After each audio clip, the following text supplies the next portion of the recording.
floor is yours. Has the sexual revolution failed? Let's get 5 minutes on the clock for Sarah Haider and a round of applause, please.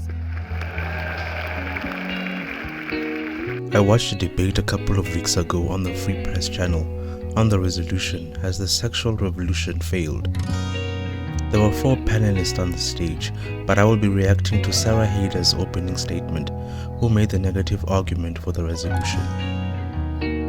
Hi, I'm Dumusatola, and this is my channel, and I guess you're here to see how I process this content. Let's get right into it.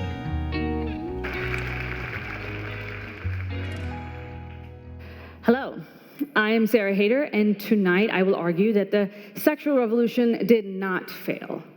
First, I'd like to call attention to the fact that this resolution does not say, has the sexual revolution had some bad effects? If it said that, then I would be sitting alongside Louise, who is calling attention to some important problems in how we think about sex and sexuality. Instead, the resolution is so much more drastic than that. Has the sexual revolution failed? Which means that it has either made no difference in our lives, which is obviously not true, or that it has made them worse off. This is the standard that you have to use to judge whether or not it has failed. And there is no doubt in my mind that we are much, much better off on this side of the sexual revolution. This is a weird dichotomy that she is trying to create between bad effects and consequential failure.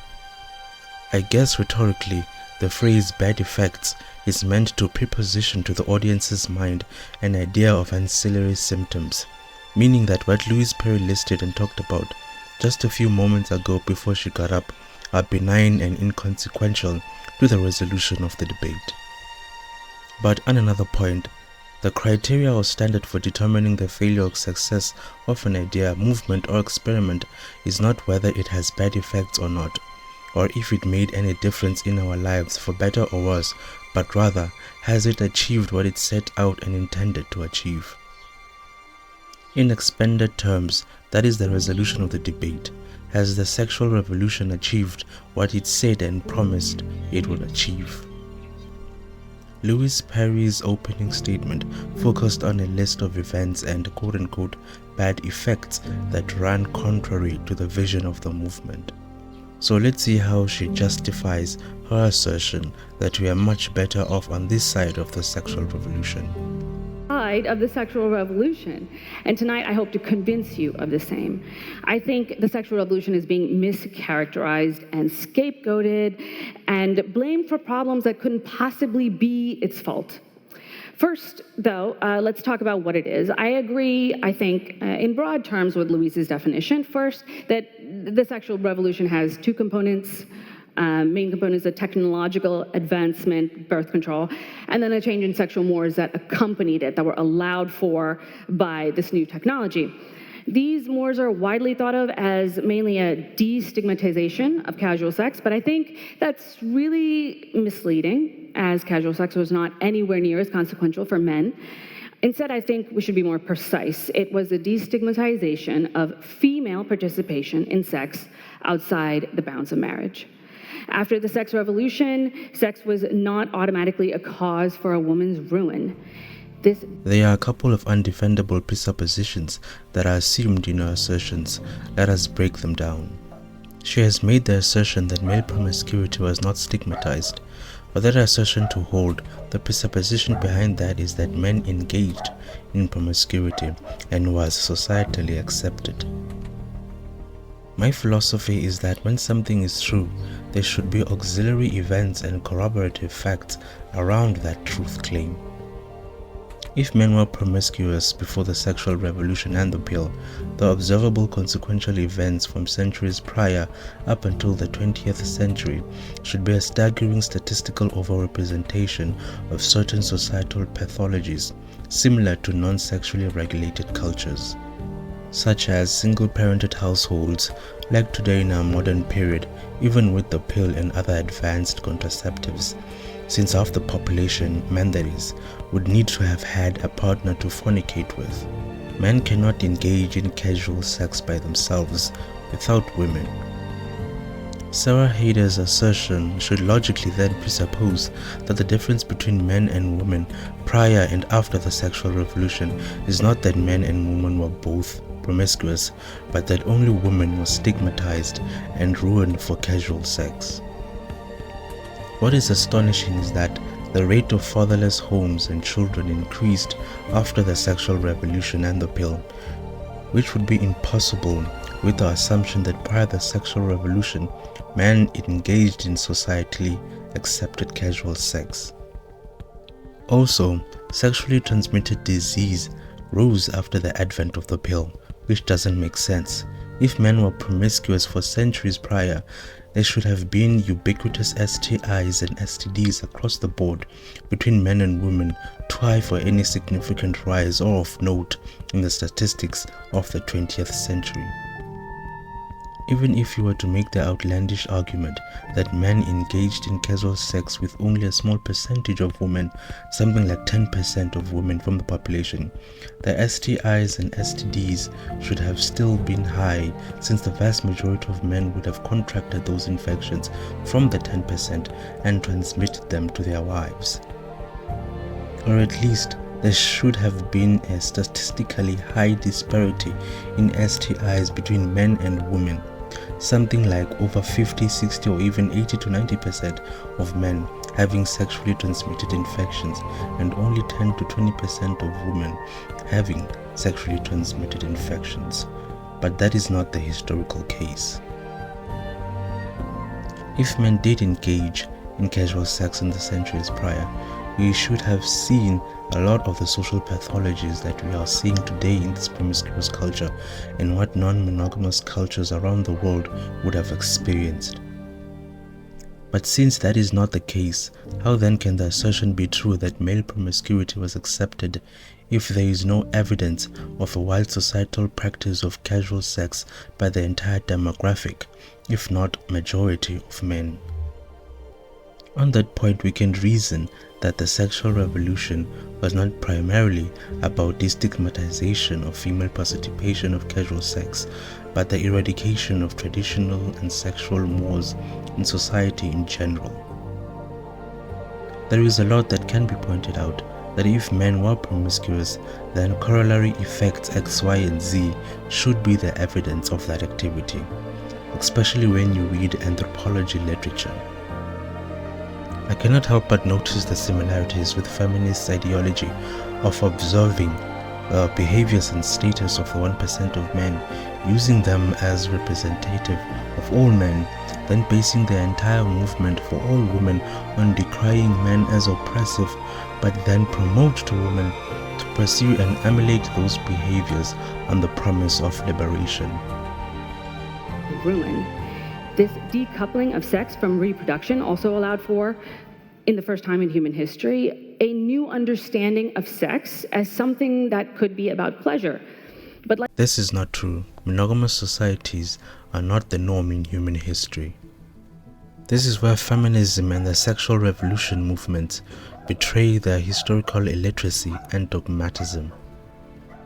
Sex has been viewed as an artifact for pleasure in human history, and in those societies, they have had the corollary effect of viewing human beings, women and each other, as commodities, utilitarian tools for personal use and pleasures.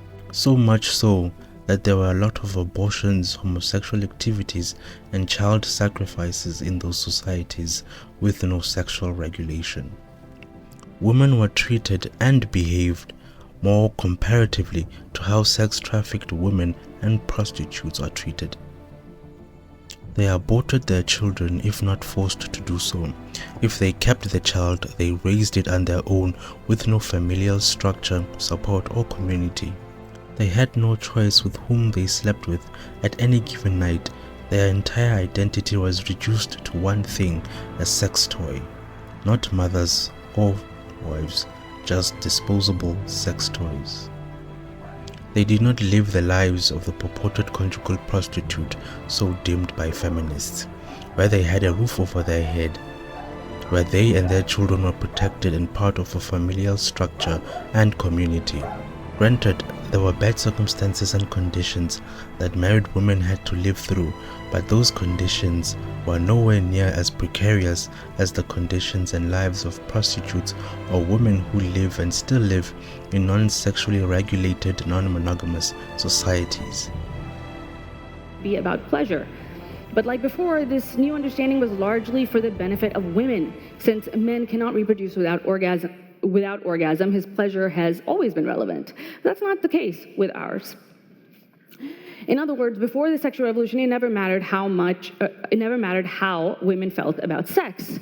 This is why it's so hard to accept the logic that's shared by many in the anti-sex revolution camp, that the sexual revolution has been bad for women's ability to say no to sex. They're just being pressured to say yes all the time to hookups that they don't want. But it couldn't possibly be the case that sex is more coercive. Now we have to think about what can that be compared to exactly? The storied past where our great-grandmothers were having countless orgasms with no coercion whatsoever? I think it's a fallacy to attempt to characterize the sexual experience of women prior to the pill as being oppressed and coercive. It is a very one-dimensional analysis and sophomoric. Before the advent of the pill, the centuries prior to the 1960s, everyone lived pre and during the industrial age, where physical strength and manual labor were one of the most important and in-demand human capital, which resulted in the disparity that men were the ones who could and would work to make money because of biological reasons and also for technological reasons such as sanitary technology, pads and toilets for women. Women could not engage in casual sex prior to the pill because they would have had to face the costly consequence of raising a child alone in an economy with limited work opportunities. The avenues and opportunities of making money back then without physical strength and technological aid compared to today were significantly less, meaning women were active agents in their own suppression of engagement in casual sex and not solely a result of oppression and coercion. Another dimension of consideration is that even during those time periods prior to the pill, human beings were and still are sexual animals. Mating had to occur in some form. Both men and women desired sex and at the same time had to contend with the economic and technological reality around them with regards to the consequences of engaging in sex. A big piece that Sarah Haider and feminists leave out of their historical recollection and thinking when drumming down their narrative is the fact that women are sexual beings as well, with the desire to mate. Their sexual desires and condition of the pre-industrial age meant that they had to have had a practice in action that addressed both factors. These two factors introduce an even more complex analysis and narrative about human behavior, let alone historical characterization about the social culture around sex between men and women. However, it's important to remember that before the sexual revolution, women were restricted from education and the workforce, both because they didn't have the option to delay their reproduction and because discrimination against them was legal, often justified on the grounds that they were expected to get pregnant. How is it possible that these women who were living with husbands they could scarcely divorce and they couldn't survive without anyway, how could it be possible that they were being less pressured into unsatisfying, even painful sex than modern women? There is no denying that human beings have the capacity and sadistic habit of tyrannizing the more vulnerable than they are. But the line of reasoning that Sarah Haider is using to defend the sexual revolution is irrational. Her reasoning is that because there were elements from the culture and traditions of centuries past about sex and marriage that were bad and oppressive that we do not have today, therefore means that those elements were the primary purpose and characterization of that culture and traditions. How else could she defend the presupposition behind a rhetorical statement that women could not have been less pressured into unsatisfying and even painful sex than modern women? It assumes, or at least insinuates, a ubiquitousness of those pathological elements from traditions past, which then begs the bioevolutionary question. If women were not oppressed by men, then what mating traditions would society have been practicing prior to the pill, the Industrial Revolution, where the vast majority of men and women were both uneducated? Where society and women had to deal with the fact and reality of human sexual desires, both men and women's, and the consequences of said sexual activities between the sexes that would not look like the sexual regulations and traditions of the monogamous society that played out in history, that feminists sophomorically describe as corrosion by men exclusively. That could have been a response to the necessities of biology, the need for social stability and cohesion, and the technological era that people found themselves living in for centuries. Than modern women. Also relevant, prior to the 1970s, rape was legal in every state in America if you happened to be married to your rapist. Before then, married women by definition gave consent, and unmarried women found themselves branded as morally and psychologically disturbed if they chose to have sex before marriage. In other words, consent was a matter of legal status, granted by a court and a priest, not given by a woman or a man. To Louise Perry's point, when she made the argument that the sexual revolution did not grant women the liberation it claimed it would, all the points that Sarah Haider just mentioned are now reversed. Consent is now the default assumption because there are no more weighty and serious reasons for bolstering their withholding of consent. Now women feel morally and psychologically disturbed if they choose not to have sex before marriage or when a man spends money on them. Let's revisit a point I made just a few moments ago on Sarah Haider's reasoning about the bad elements from the culture and traditions of the past on marriage and sex as actually being the defining character of those traditions.